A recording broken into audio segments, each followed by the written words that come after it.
What does it really take to go from being seen by the world to finally being heard? To stop living for expectations and start celebrating your own success? Today's guest is the incredible Gwendolyn Osborne, actor, model, CEO, podcast host, and wellness speaker. You may know her from seeing her when she was on The Price is Right with both Bob Barker and then Drew Carey, or from her powerful presence in Wonder Woman 1984 and Tyler Perry's All the Queen's Men, just to name a few. But beyond the spotlight, Gwendolyn's story is one of resilience, rediscovery, and redefining success on her own terms. In this episode, Gwendolyn shares her journey from growing up between Bath, England, and Miami, to breaking into modeling and acting, to finding her voice after years of being seen but not heard. She talks about training as an Amazonian with 6-hour days of stunt and fitness work on Wonder Woman 1984, to becoming a meditation coach, and the transformational moment when she finally looked in the mirror and said, "I see me." She also opens up about being a teen mom, navigating the entertainment industry, raising 3 incredible children, and her passion for helping single mothers through She Is Hope LA. And you'll hear her powerful idea of success parties, celebrating our wins so we never forget who we are and what we've accomplished. This conversation is about finding your happy, honoring your inner child, and giving yourself permission to play, create, and thrive. To connect with Gwendolyn, visit GwendolynOsborne.com. Follow her on Instagram at It's Gwendolyn, and check out her podcast, Tea with Gwen, where she highlights the Wonder Women of our time and their wellness journeys. Gwendolyn Osborne will be one of 3 keynote speakers at the Today is the Day Changemakers International Forum on October 23rd. This is a virtual free event, so don't miss the opportunity to experience her live and ask her directly questions, as well as 2 other keynote speakers that will be announced soon. Go to todayisthedayliveit.com. And don't forget, follow us on Facebook and Instagram at Today is the Day Live It for the latest updates and inspiration. Subscribe to the Today is the Day Changemakers YouTube channel. And a special heartfelt thank you to all of you tuning in from over 131 countries. Your support is what keeps this community growing. Have a great week. Hello, everyone, and welcome to another episode of the Today's the Day Changemakers podcast. I'm the host, Jody Grinwald, and as I say every single episode, I interview the changemakers, the inspirers, and those who are disrupting the status quo in the best way possible. And I'm so excited to have Gwendolyn Osborne on with me today. Hi, Gwendolyn. Hi, I'm so excited to be here. I feel the same way, and I'm going to introduce you with your bio just for a minute, and then we're going to get into such a good conversation. So Gwendolyn is an involved mother to her 3 talented kids, which I can't wait to talk about a little bit about that too, leading a successful career in the modeling industry on the runway, print, and commercials. Gwendolyn transitioned into a spokesmodel on the television game show, The Price is Right, which I grew up with way back when, gaining the historical accolade of the longest running woman of color to work on a daytime game show. And you were with Bob Barker and Drew Carey, is that right? That's right, yes. Incredible. Continuing her acting career, she has played various roles such as an Amazonian in Wonder Woman 1984 to Grownish on Hulu and Disney+. Gwendolyn has a leading role in the feature film set to release for winter 20... Oh, actually, that already happened. That already happened. And which one? And that was? Iceman, book 1. Ooh, okay. I love it. I love it. I'm looking at this going, nope, that came out already, which is awesome. And also, you're recurring on 9 episodes of Tyler Perry's All the Queen's Men. Is that correct? That is correct. Yep. It's out now. All episodes can be watched because I believe the last one aired just last week. So you can see every single episode at this point. I can't wait. So you've got lots of stuff that has happened. You have stuff that you're working on, stuff that's coming up. But as I say to all of my guests, and I just want to thank all of our listeners in 131 countries for listening to this podcast and downloading. So thank you for that. But as I always try to go backwards with my guests to kind of find out, where did you start? What did you want to be when you grew up? And where did you grow up? Oh, lots of questions. Where did I start? In Bath, England. That's where I am originally from. I grew up between Bath and Miami, Florida. And that's because my parents got divorced. And unlike most parents that might move down the street, different city maybe, but mine decided to go to two different countries. So I had to grow up between the both of them, which actually was such a blessing in disguise because I'm very comfortable in America and England because of it. My mother is Jamaican and my father's British. So there's that, those cultures are all in there. And I love having access to everything and everybody. So I think that answers all of your questions. I think it does too. But what did you want to be when you grew up? Oh, a star. I wanted to be a star, and it had to have, be in the entertainment industry. I grew up playing the cello in the orchestra. I loved being, playing the piano, played the viola for a little bit too. It's the same strings as the cello. And I loved singing and dancing and acting and, going to the theater. My sister is my inspiration, my original inspiration, because she went to the Italia Conti College in London. She got given the last, what would you call it? I don't know, scholarship, I guess, given Hmm. out for the Italia Conti College, which is where Naomi Campbell went, and they were there at the same time. So my sister actually saw Naomi Campbell get discovered when she was, yeah, because she was a dancer, and people don't, I don't know, a lot of people knew that she was a dancer. She was a, ballet dancer. Yeah. And so, yeah, my sister went to school. So that was huge representation and inspiration for me growing up. And my mom was a nurse, and so I was around a lot of medical world, and it was just normal for me. So the blending of my life now with the entertainment world and wanting to be in wellness definitely comes from the women in my life, the inspiration of that. And the badassness is because my dad he was the karate instructor at Bath University. So we all had to take karate growing up. And so, yeah, that's just a big part of my life. So I am learning how to be like a 5'10" model, roaming around the world, doing jobs and castings. I've always felt safe because I know I can handle taking care of myself. So have you yet to have a role that has karate involved in it? Yes. I'm like waiting so badly for the day. I have booked a job. It's called A Violent World, a film that I'm still waiting to film. And they've written in some action for me because they said that they're like, you don't have this on your reel right now. We know you're a badass. You've done the Amazon thing. We can see how athletic you are, but we really want to see, your martial arts coming out and you like really getting to kick some ass. And I'm like, yes. I want to kick ass on screen. I want to see it. I want to see it. I so Okay. badly want to see that. Oh my goodness, that's all. Now, have you kept up with the practice of it at all? I try very hard. Great question, Jody. I try very hard because it's different knowing what you can do in your mind and what you can actually really do. So And I know. I definitely I go to YouTube, I put on my katas and I do the practice of the katas, which is just the forms, the foundation of karate. But doing actual sparring with people is a little different.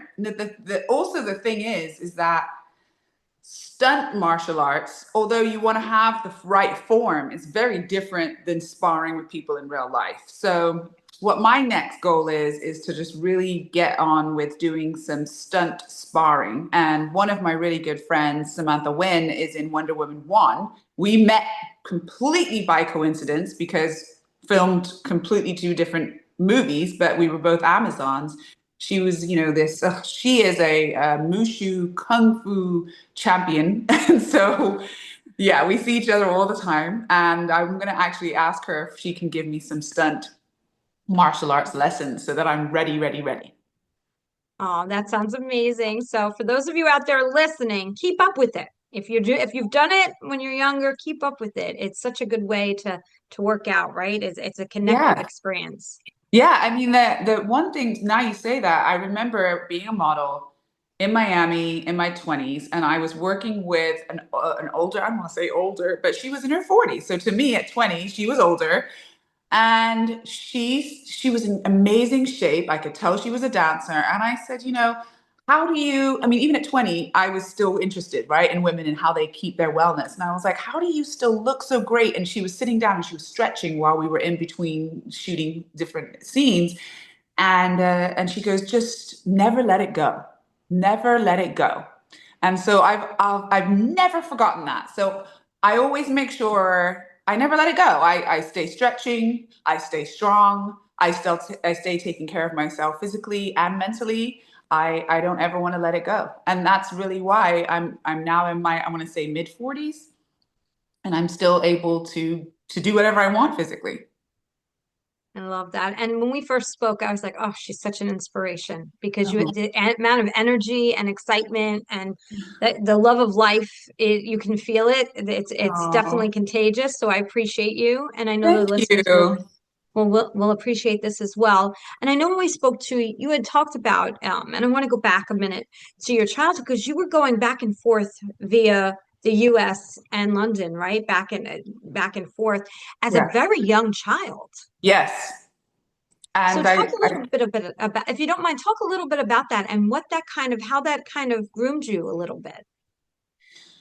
well, times were different then. And being an unaccompanied minor was not quite as, it seems, as dangerous or scary as it is today. Hmm. And I was on Virgin Atlantic, and Virgin had just come out. Richard Branson had just made his new baby, and it was going between Miami and London. So we got on there as unaccompanied minors, and these sexy ladies come on with their outfits, and they're so much fun, and they're red, and everybody. And to this day, Virgin is still like that to me. Like they're all on it.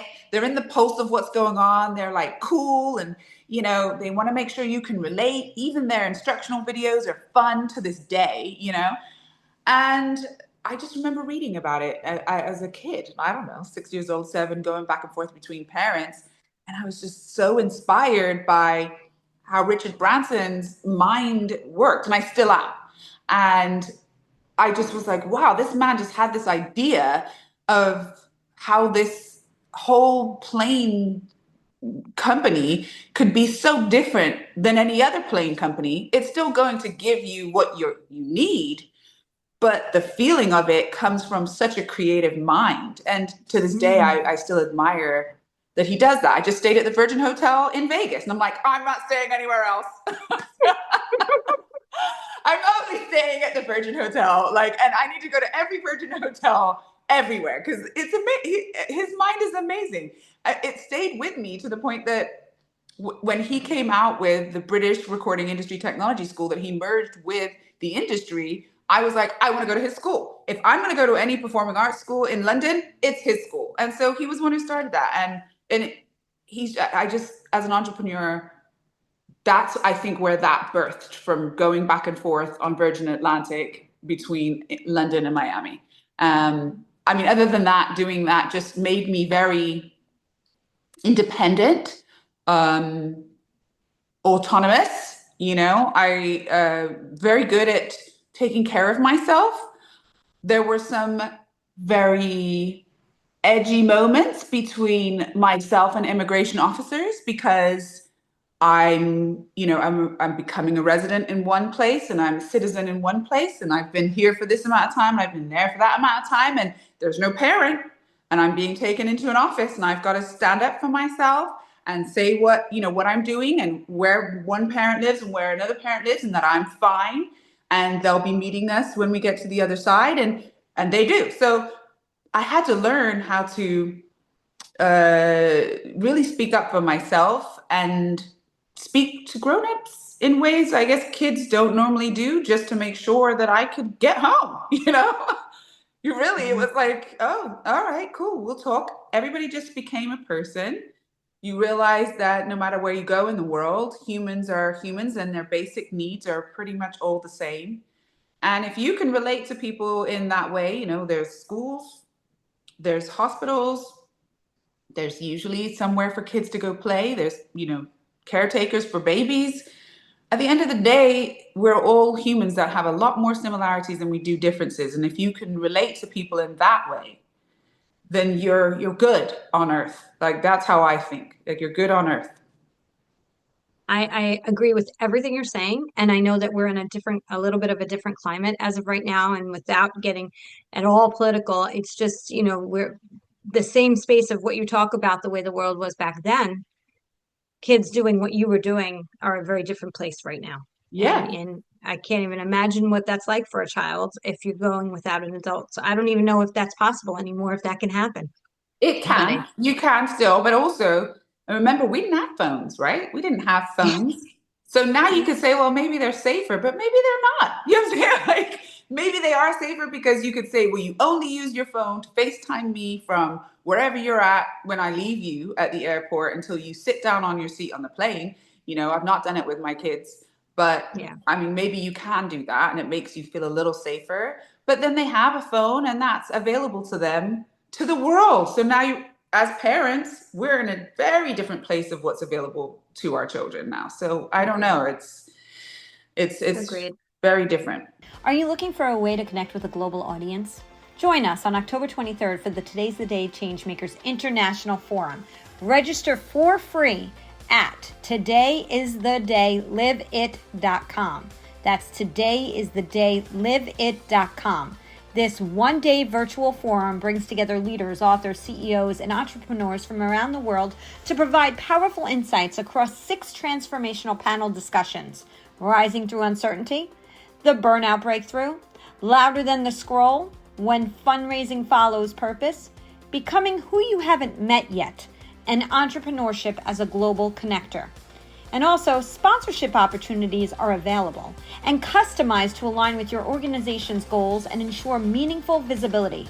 Options may include commercial spots during the forum, spotlight features on the Today's the Day Changemakers podcast, social media mentions and recognition, potential interview opportunities, and creative recognition that maximizes your marketing investment. By joining us as a sponsor, you're not just supporting an event, you're fueling a global movement of connection, collaboration, and authentic impact.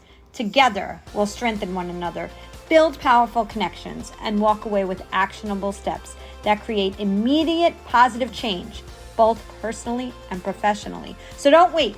Secure your spot today at todayisthedayliveit.com.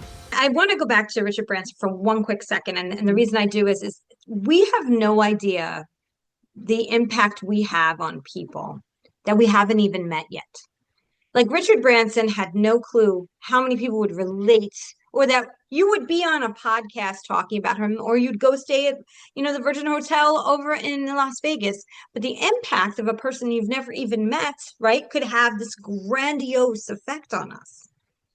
Every decision. I really hope that one day I can be that person for others. If not, I am already.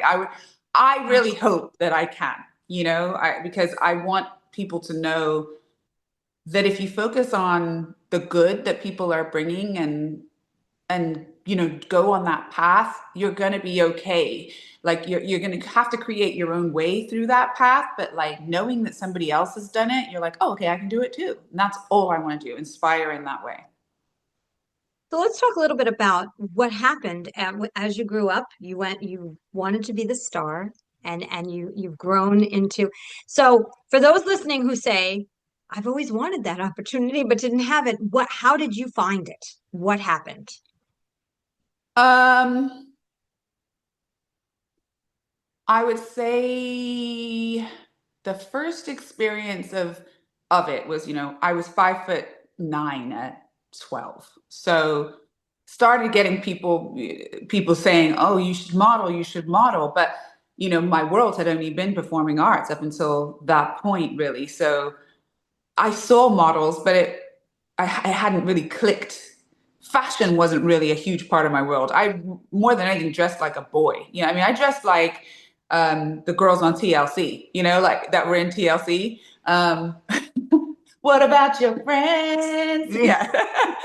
I dressed like them. I dressed like Aaliyah. That was what I was into. And Mariah Carey was a huge inspiration for me. I was just focused more on the music and the acting world. So when people started talking about modeling, I was like, oh, well, that might be just a way in to the acting world. So Smart. I was all for it, you know. My aunt, who's married to her husband at the time was my uncle, and she was a Brazilian model. To this day, we look the most alike, but we're actually not blood related, so it's really odd. I look more like her children than her children do, even though we're not blood related. It's so crazy. But she came, you know, when she came over to England from Brazil, she had just finished modeling basically. And she was like, yes, like, let's dress you up and let's put makeup on you. And she had like the vanity with the lights and all the makeup. And all the clothes in the closet. It was like a little movie. And she dressed me up and she took pictures of me. And it was honestly, after everything I had been through with the divorce and back and forth with countries and not living with this parent, not that parent, it was like, wow, somebody is seeing me. You know, I really felt so seen by her. I felt like that cute little girl that got the attention she'd always been wanting. And she was just giving me this gift of opportunity. And we did it. We took these pictures around her beautiful home in London, and we sent them off. We did it together. We put them in the end. At the time, you know, you develop the pictures, you make the Yes. copies, and you send off 2 or 3 pictures to each agency. We got the list of the agency. We sent them all out. And if anybody's trying to figure out how, at the time, that's how you did it to become a model. And I wouldn't say it's much different now. It's probably just a lot quicker. It's not snail mail. You know, you would just put together your 2 or 3 photos, send them out, and then people get back to you. And then when they did, I went to my meetings, and then I got to choose who I wanted as my agent. And then I booked 2 really good music videos. One of them was, and that was because I was a dancer. It Only Takes a Minute by Take That was Robbie Williams. Everybody knows Robbie Williams now, but that was the group he was in when he first started.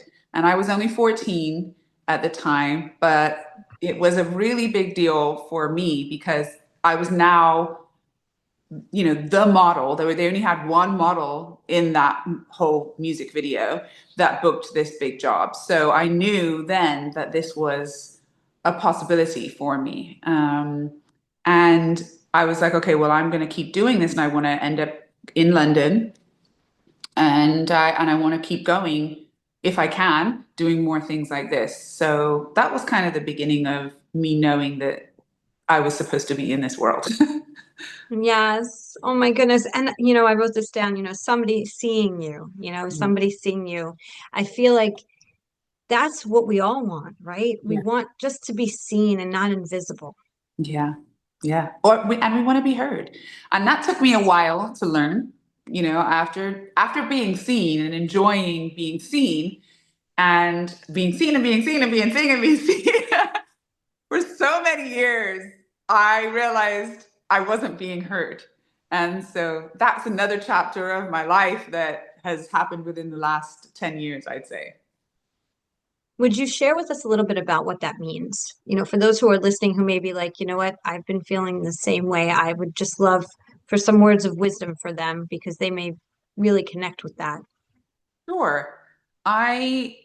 With being a model, we all know it's really about the aesthetics. It's about how you look. And we bring as models, and then obviously into becoming an actor, the feeling, right? The feeling of the moment. For models, we want you to really experience what we're feeling when you look at the picture that you're seeing of us. So it's all inside. As an actor, even, everything is all inside because it's about the feeling that I'm hiding, usually, that you're getting, that I'm covering, right? And I really felt, and with singing as well, like I felt like I was not fully giving the world me. I had really accomplished so much by being a runway model, doing print, doing commercials, being on The Price is Right for 12 years. And it was all about my smile and how I could make other people feel by just smiling or just being there. And I got married. I had two more children. I'd already had the first because I was a teen mom. And she came with me to LA and we started our careers together, really. Um, it felt like that was the way it was supposed to go in quotations. Like I found the right guy who was very successful. It, he was able to have his big life with his career, and I was still able to be on The Price is Right and have my children.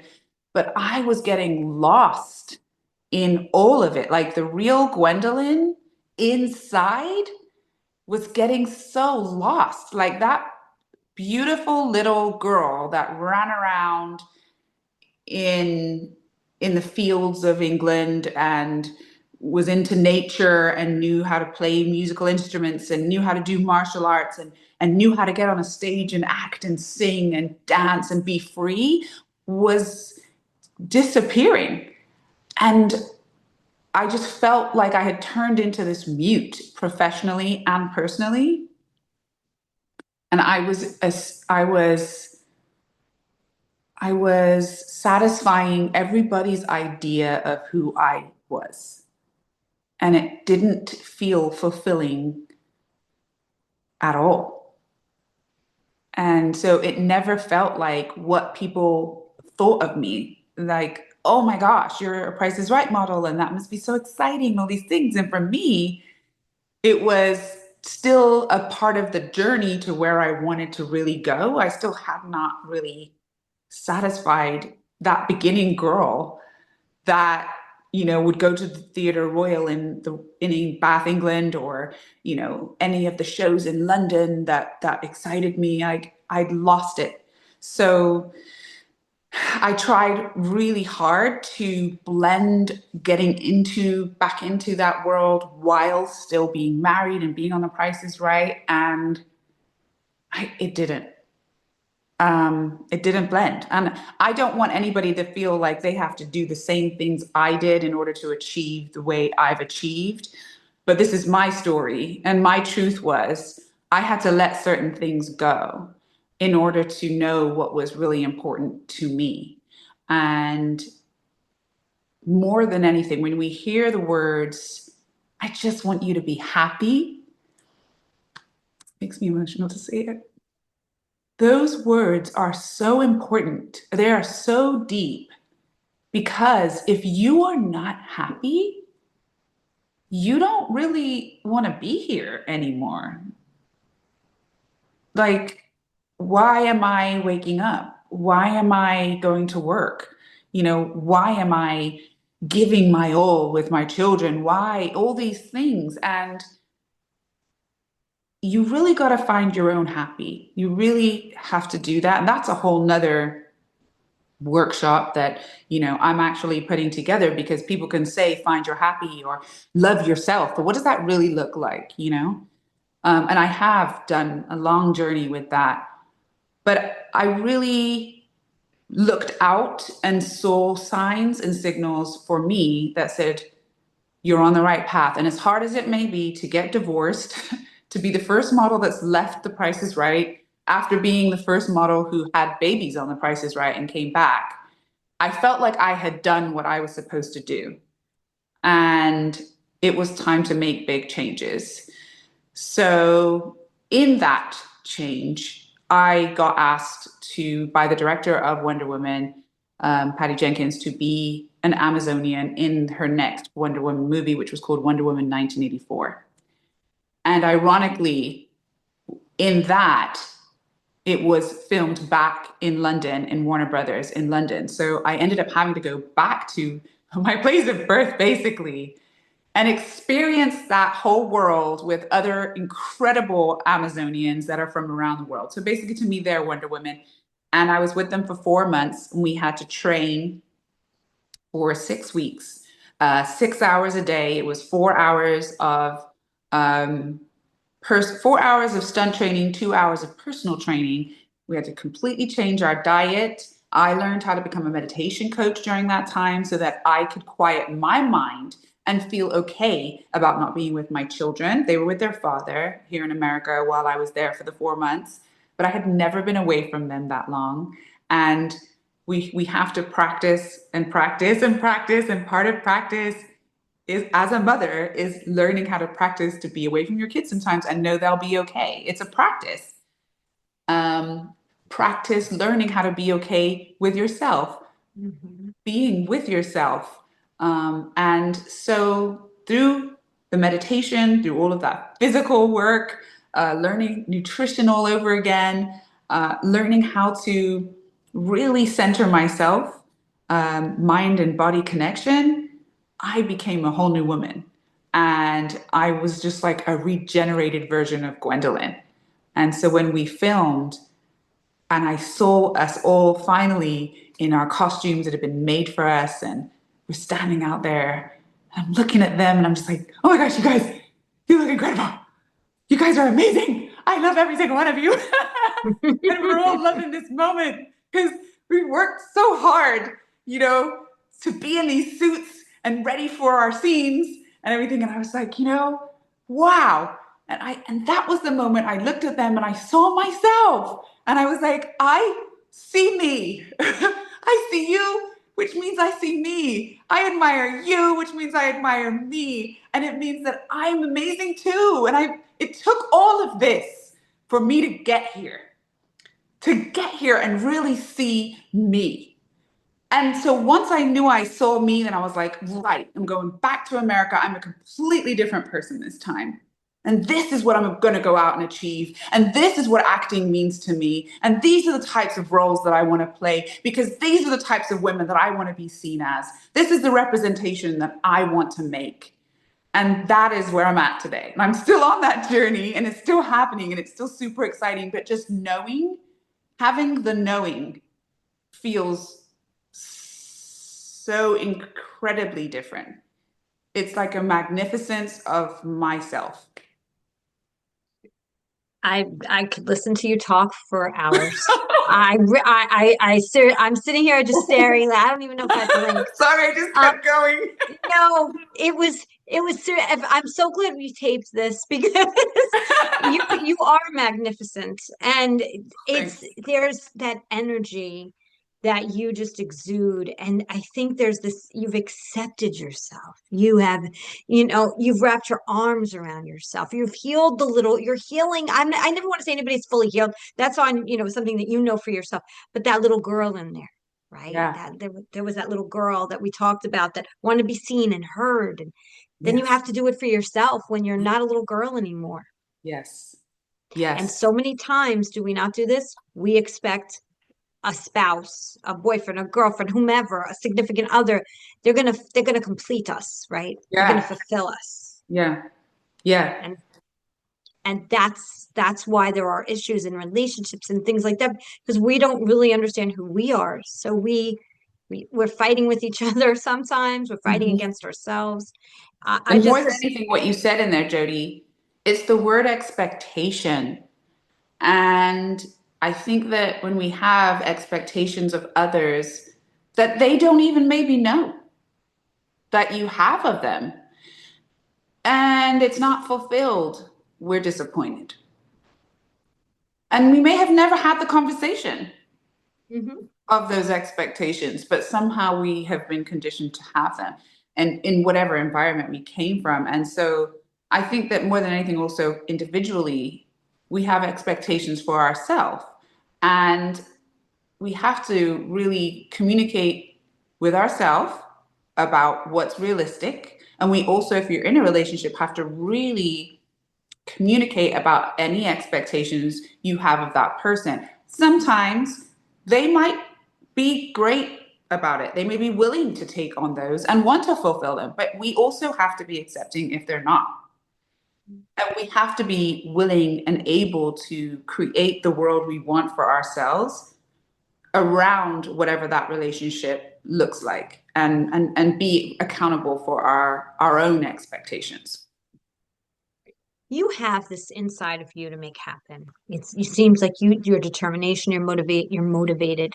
Now there could be a listener, someone listening, a female, a male, doesn't matter, but they can be in that place feeling like I don't have what she has. I don't have that motivation. I don't have that determination. What advice do you have for them? I would say you just haven't found it yet. It's there. You just haven't found it yet. And we would need to do the work to go back to, like you said, that inner child. And the first thing I will say to people is through meditation, I have realized that we are allowed to give ourselves space. We are always allowed to create the space our brain needs to move through a moment. And sometimes we're always living under this pressure that we've either put on ourselves or we've decided we need to have for others to fulfill what they think we should have for them. So take that away for a moment and close your eyes and think back to when you were a child. And this is why it's so important that children should have moments where they feel bored. And if you're a parent, you'll know that they'll say they're bored for so long. And all of a sudden, you'll see them they found something. I don't care whether they're playing with the dirt. They've found rocks and sticks. They're singing, they're dancing, they're pretending to take photos, they're building rocks in certain formation. Who knows? But when you close your eyes and you think back about your own childhood, about what you did in those moments that organically happened, that gave you joy, you will find yourself having an inner smile. And I say to yourself, build from there. And even if you have to do something in today that is some type of representation of what that little person of you was doing, start there. Because if you like engineering, you're going to start with a puzzle, or you're going to start building Legos, right? And you're going to realize within that time of yourself, oh, maybe I'm not so boring. Maybe I am interesting. I'm actually starting to become interested in myself and what I can do. So once you start doing that with yourself, it actually, you're playing, right? Because we all forget how to play. You're playing. What I did, for example, I turned my world into my own performing arts academy. When I first was divorced and I was in my space trying to figure out what to do with my time, because also when you become a newly single divorced parent and you're dealing with co-parenting, that's a whole nother podcast, girl. You now have to figure out how to deal with your time when your children aren't with you. And that can be painful. Or it can be filled with play. It can be filled with work and play and what you want to do to meld those things to one day maybe play becoming work. And then you don't really feel like it's work anymore. Right. So I hope that answers your question, but that's really where I said, well, I know that this is what I want my life to be about. And this is how I'm going to. So I knew what it was like being in college and school for performing arts and what was, required of us as students. So I was like, well, I'm going to do it for myself. I'm going to do this many hours of singing and this many hours of playing and this many hours of studying scripts. And I'm going to make sure that I'm ready if I need to do a monologue. And, this is what I did. And it was fun. That's a great way to put it. And I appreciate that you shared that, because there's always somebody out there that's driving along listening to this somewhere, or working out listening to this going, wow, I wish I had what she has, but we all have, it's hidden, it's buried. We have to dust it off. It's in there. It's just finding it. And some days are harder than others. And I just want you to be happy. Right. And I think that is the overarching theme that we need to say to ourselves. I just want you to be happy. Yeah. And the people we love, right? At the same time, and if we could feel that way about everybody, it would be great. A lot of kindness would happen in this world. The book is coming. The book is coming. Today is the Day, Live It will be published in late January 2026. Go to todayisthedayliveit.com to sign up and be the first to know when pre-orders are available. Live It is the Today's the Day Changemakers story. A story that began with one bold decision I made to spark a movement and create a platform for authentic connection and community. It showcases how a single choice can shift the trajectory of one life and ripple outward to transform the lives of many. Within these pages, you'll hear from 30 changemakers across the globe, from California to Uganda, sharing their voices, their defining shifts, and the impact they've made by choosing courage over fear, even when it seemed impossible. This isn't just a book. It's an invitation for you to believe in the power of one voice, your own. Stay tuned for the official author reveal coming soon, and don't forget to sign up at todayisthedayliveit.com so you don't miss your chance to pre-order. Because today is the day. Live It is more than a book. It's a movement. Have you ever had imposter syndrome? Oh, every day. Every day. It's tough. It comes in and out. And once again, it's a practice, you know. I think we talked about this, Jody. I want to have a success party. I want us as women, I want a success party. And I want us to remember what we've done, who we are. When we forget who we are, we forget what we've done and the amount of achievements we have under our belts. Because, you know, every day can start feeling monotonous, right? Mm-hmm. But when you go, oh, but wait, hold on a second, girl, wait, you did this and you did that and you've done that, and that doesn't go away, right? You don't have to have amazing moments of who you are every day, right? And I think Michelle Obama, I love Michelle Obama. I want to have her on my podcast. That is the dream. That was the reason why I started my podcast. But she talks about it in her podcast where she says most days are just regular days, but they have to be disciplined days, right? Like you have to have a certain discipline in your life that says this is what's happening, and you have what you're working towards. And those moments will come because you've been preparing for them. But most days it can feel kind of like, what am I doing? Who are you? And you know what you do? You remind yourself. Exactly. And that's important. And you know, some people, they brag because of insecurity, right? And then other people, they don't want to say too much because they're like, they don't want to seem like they're bragging. Yeah. And that's societal. We've done that. We've Yeah. done that as society because there's an in between.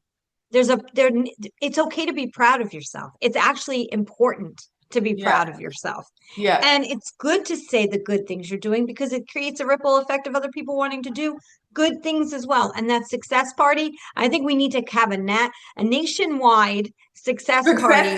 Yes. I'm jump on board and I'll do the New Jersey one for you. Okay.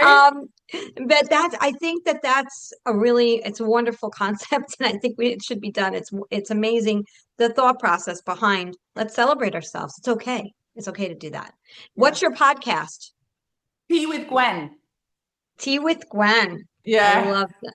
And where can everybody find it, Gwen? On all the platforms, just look for Tea with Gwen, mainly Spotify, but it's on Apple. It's on all the platforms that you can find a podcast. If you go on Safari or whatever you use, Google, Chrome, just put in Tea with Gwen and you'll find it. And if not, go to my Instagram, which is It's Gwendolyn, ITS Gwendolyn, GWENDOLYN. And you can go to my link tree right there underneath my photo on Instagram, and it will take you straight to Tea with Gwen. I love Tea with Gwen. Do you do interviews there, or is it you talking and sharing all this incredible stuff? No, it's actually more about the Wonder Women that I'm talking to, and about wellness and about how they live their lives. Because, you know, it's the same thing. Back to the story of the model. It's like, who told me that? I'm like, I'm sure there are other women in their 20s and 30s that are like, so how do you do it? How do you eat? How do you sleep? How do you stay in shape? How do you have a husband? How do you have children? How do you have this massive career? How do you make it all work? So these Wonder Women share their stories about how they make it work. Patty Jenkins was my first client on there, and I loved interviewing her because I didn't know how she could do this. She was filming this movie in 2 different countries, and she had a 10-year-old at the time, and she had a husband who's a writer. And, I was like, wow, how are you alive? When do you sleep, girl? And that was the inspiration. And so, yeah, I was like, let's just keep going. So I definitely want more Wonder Women of the world to come on my season 3, and let's keep finding out how we do this. 100%. It's not easy. I remember the weeks of working 80 hours a week with 2 kids, and, Wow. and yeah, it's a lot. It's crazy world, but we do things that we're passionate about. And I always say when our why is greater than the how, somehow we figure it out, right? And Figure it out. it's miraculous. As long as if you get stuck in the how, you lose the momentum because Yeah. the fear, the burnout, it really does happen. Yep. So I know there'll probably be people who want me to ask this question. So how was it working with Bob Barker and Drew Carey? Oh, well, Bob Barker at the time was like 90. So, He was yeah, 90. I celebrated his 90th to his 93rd birthday. It might have been 94.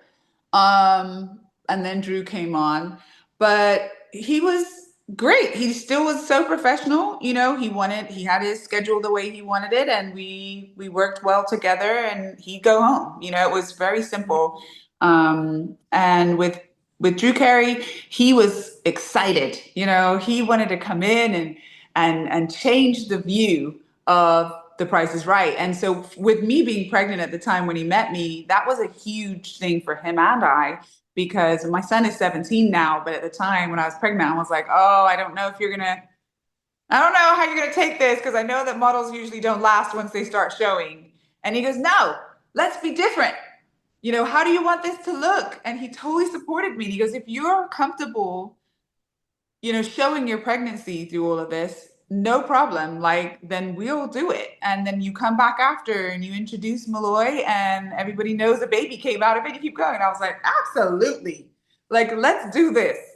And so that was, That's yeah. incredible. Yeah, that was like, super supportive. And Drew Carey to work with he is one of the most giving, sharing people. He's a huge tipper. So anywhere you go around town, people know if he goes to eat there, he's always leaving $100. So if you're a waiter or a waitress and you see Drew Carey walk in, go take care of him. I love Yeah. that. Do you get to keep in touch at all or no? Yeah, I keep in touch. Like, we're still friends. He's very giving with with his castmates, whoever he's working with at the time, and anybody you've ever seen, because he's done 2 other shows as well. It's like they're always like, "Wow, working with Drew is amazing," because you become like family with him. So it was a really great experience. Yeah. That's awesome. And you've been on so many other shows and movies and things like that. Anything stand out? Any of the things that you've been on that has stood out and left a really lasting? I know Wonder Woman, but was Yeah. there something else? Um, I loved being on Grownish, working with Yara Shahidi, like one of the stars of today. She's incredible, and to just be able to actually work with her was an incredible moment. Working on All the Queen's Men, that character means so much to me, because being a Jamaican descendant, um, it was a big deal for me to have the courage to say, well, I'm going to fully be a Jamaican, and I'm going to represent Jamaicans on this show. And because Jamaicans can be mean sometimes. Anybody can. You trying to do their accent, but like my mom's Jamaican. So I'm like, well, I'm going to represent, and maybe it's not going to be perfect, but I have so many cousins, and I've been there I've stayed there I'm like, I'm going to do the best job I can, because for me, representation matters. And I have never seen a Jamaican therapist that looks like me on a show before. And I want the world to know that not every Jamaican has dreadlocks and walks around smoking a spliff. Like, they're not all like that. Okay. Right. There I love are beautiful, educated women that are doing amazing things in this world. And you need to know, I'm here, I'm one of them, and they're over there. So hello, this is Jamaica. And so that meant a lot to me to be able to represent a woman, Dr. Michaela Cabrera, on that show, and bring it to that show, because they had never had anything like that on there before as a therapist, you know? Amazing. That's thank you for sharing that. That's awesome. Two other quick things. And one was, and it's not quick, is that you mentioned that you were a teen mom, Yes. right? And you went to California on your own with the baby, correct? Yeah. Yeah. So can you tell us a little bit about that? Yeah. I wouldn't say she was a baby by that time. I would have liked to have come to LA sooner, but because she was in preschool in Miami, my family was there. I was like, well, I'm going to wait until she's 5 and she can start her schooling in LA. And so, man, talk about learning how to be an entrepreneur as you're doing it. And I always say this, like, nobody knows what the fuck they're doing. Okay. Everybody looks like they know what they're doing, but nobody knows what they're doing. And that includes me.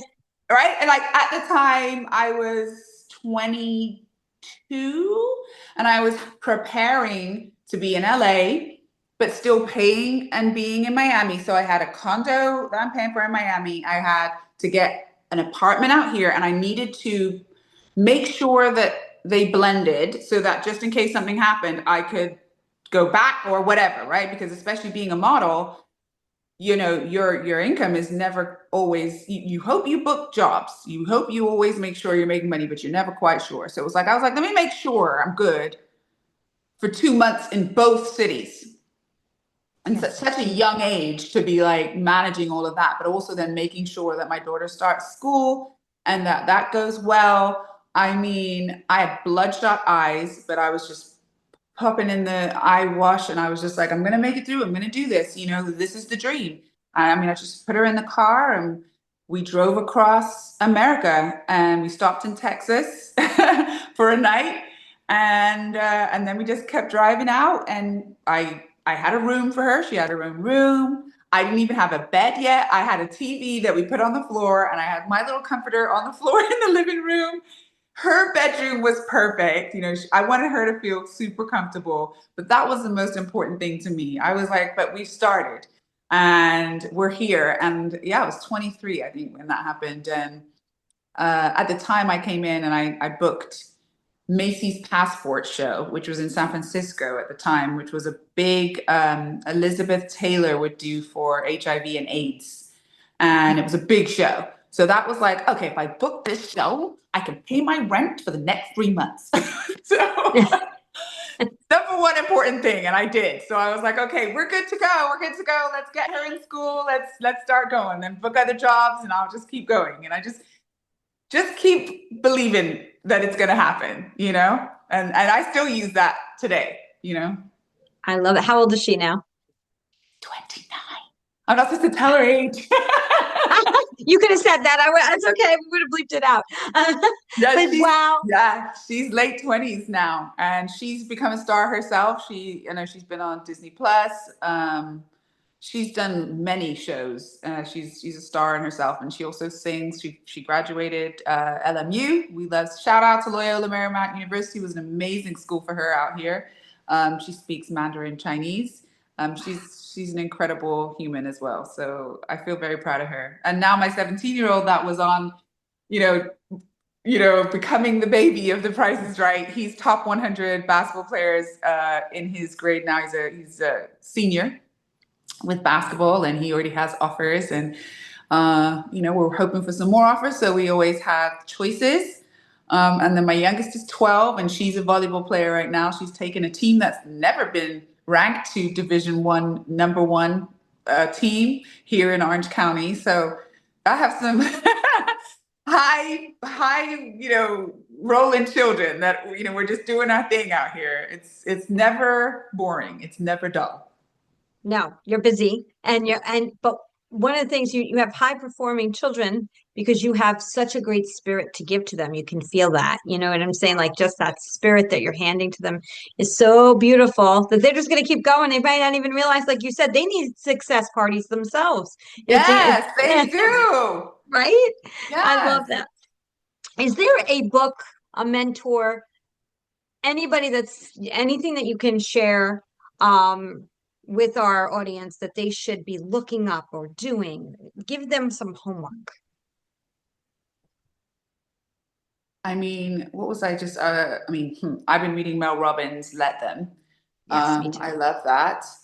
Um, Viola Davis's biography has stayed in my heart. Um, I had no idea of her childhood and what she overcame to be who she is today. And I admire her greatly. So those are the two books. Other than that, I've been doing The Artist's Way, that I've been doing it with three friends, and we meet every week it's like you have to come and do meetings and catch ups and talk about what you've done and the exercises, not, and that is extremely effective, extremely. And I think that even though it is targeted for artists, I think anybody is able to do it and apply it to your own life, because at the end of the day, it's about self-discovery, and it's about figuring out whether you are self-sabotaging. And then once you figure out maybe you are, how you are, you work through it, and you go, and because you're working through this with other people that are caring, make sure you choose people that are caring around you.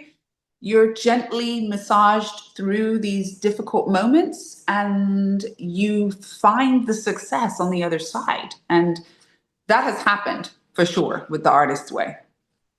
Beautiful, beautiful. I want to thank Tisha from She Is Hope LA for introducing us to each other. Thank you. I really Me too. do. Me It's just too. truly incredible. I'm so grateful. She's amazing, and I'm so excited. She's part of a big project that we're putting together, which is a book that we're launching soon. And I'm so excited that you're going to be one of our keynote speakers for our upcoming October International Changemakers Forum. Thank you for that, Gwendolyn. I really appreciate it. You're welcome. Is there anything else before we go that you want to leave with the listeners? Well, you mentioned Tisha, She Is Hope LA, and I want people to really hear that She Is Hope LA is a foundation that helps young single mothers get on their feet. Just like the story you heard me say about myself, I want to make sure that people know that they can do that with the help of She Is Hope LA, and they can make sure that they get their needs as basic as food, clothes, toys for your children. And also, I'm there on the board to help with wellness. So I make sure that people have a backup of, let's breathe together if that's all you need, for this moment. And let's make sure that we find yourself back to your grounding and your center, so that you can get on about your day feeling the best. So I really want people to remember that that's what brought me and Jody together. That's how I'm on here. And that is part of my purpose of being here, because I never want a single mother to feel like she is less of a person because she's got these babies or a baby. She is more, and she's beautiful. So inside and out. Thank you so much, Gwendolyn, for sharing your story and just being a real role model to women all over. And your spirit is just, like I said, I could listen to you talk all day. I love it. It's contagious. Please keep sharing that spirit with everybody you talk to. I know you will. I am. I'm actually writing a book myself right now. So I will be hopefully putting that out at some point next year. Awesome. We can celebrate authordom. I don't know exactly how to say that.